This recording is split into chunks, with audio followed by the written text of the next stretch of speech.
اعوذ باللہ من الشیطان الرجیم بسم اللہ الرحمن الرحیم۔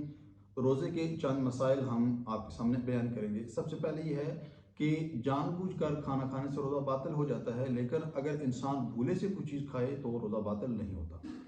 کیا روزے کی حالت میں دانت صاف کرنا جائز ہے یا نہیں؟ تو یاد رہے کہ روزے کی حالت میں دانت صاف کرنا جائز ہے، یہاں تک کہ آپ ٹوتھ پیسٹ کے ذریعے بھی دانت صاف کر سکتے ہیں، لیکن ایک چیز کا خیال رہے کہ کوئی چیز آپ کے گلے سے آگے نہ جائے۔ اگر گلے سے آگے کوئی چیز چلی جاتی ہے تو پھر اس صورت میں آپ کا روزہ درست نہیں ہوگا۔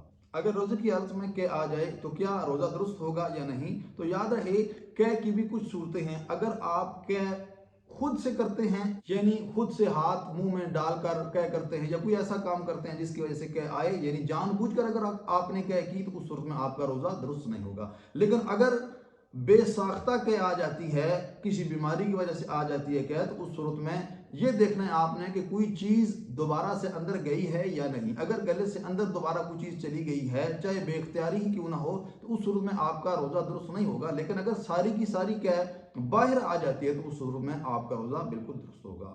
کیا روزے کی حالت میں انجیکشن یعنی ٹیکہ لگوانا جائز ہے یا نہیں؟ تو یاد رہے کہ روزے کی حالت میں آپ انجیکشن لگوا سکتے ہیں، اس میں کوئی مسئلہ نہیں ہے۔ چاہے وہ گوشت میں آپ انجیکشن لگوائیں، چاہے آپ نس میں انجیکشن لگوائیں، اس سے کوئی فرق نہیں پڑتا۔ والسلام علیکم ورحمۃ اللہ وبرکاتہ۔